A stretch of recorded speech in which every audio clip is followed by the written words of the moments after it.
के अधिवक्ता हैं जो इस समय मौजूद थे, जो पक्ष रख रहे हैं बॉबी पवार अन्य साथियों का, तमाम अलग अलग अधिवक्ता हैं, उनसे जानेंगे कि उनका क्या कहना है और कोर्ट ने क्या इसमें लिया है। और साथ ही अधिवक्ता साहब यहाँ पर हैं।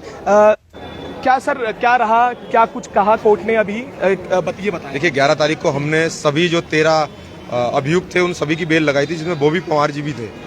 तो 6 अभियुक्तों की जमानत तो साहब ने सेम डे दे दी थी, ये कहकर कि आज उनका एग्जाम है 12 तारीख को, तो इस आधार पर उनको दे दी। लेकिन बाकी की के लिए 13 तारीख की, जो कि आज की डेट लगाई थी, और उस पर आज बहस हुई।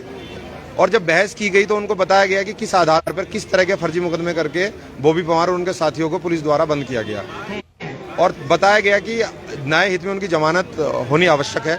लेकिन अभियोजन ने जो तर्क दिया है वो बिल्कुल ही इस तरह का तर्क था कि जो मानने योग्य नहीं था। उन्होंने ये तर्क दिया और एक एप्लीकेशन लगाई कि हमें 5 दिन का इसलिए समय दिया जाए क्योंकि हमारे पास सीडी और विवेचक नहीं है और हमें इसकी मामले की जानकारी नहीं है।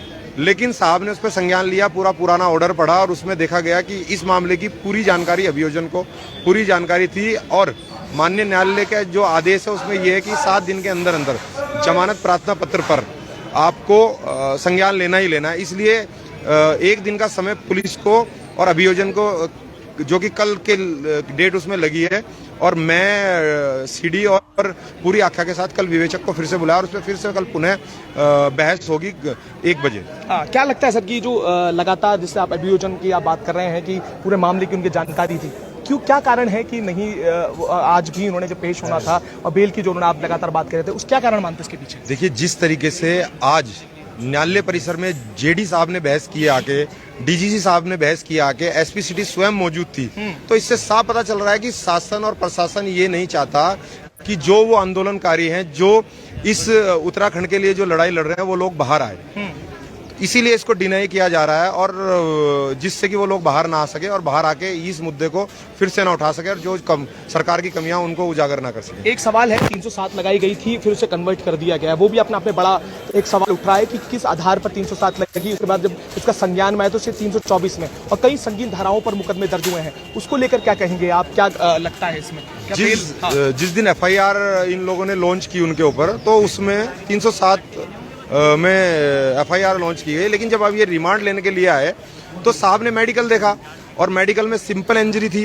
तो साहब जब वहाँ बहस की गई तो CJ साहब ने उसको 307 को कन्वर्ट कर दिया 324 में, जो कि न्यायालय का अधिकार क्षेत्र में आता है कि वो जिस धारा को चाहे घटा सकते हैं, जिस धारा को चाहे बढ़ा सकते हैं जब रिमांड का समय होता है।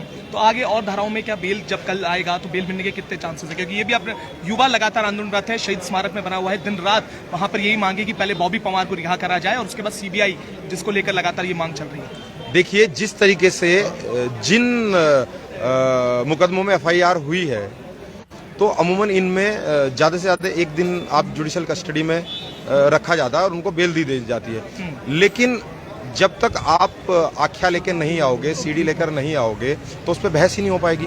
तो पुलिस इसको अभियोजन के सहयोग से इसको डिनाई करने पे लगी हुई है कि ये लंबा खिंच जाए मामला और हम कोई बहाना बना दे कि आज IO नहीं है, आज हम पे CD नहीं मिल पाई, आज हमें वो पत्र नहीं मिल पाया जिसमें हमें आदेश था कि जिससे कि हम CD मंगा सके, IO को मंगा सके।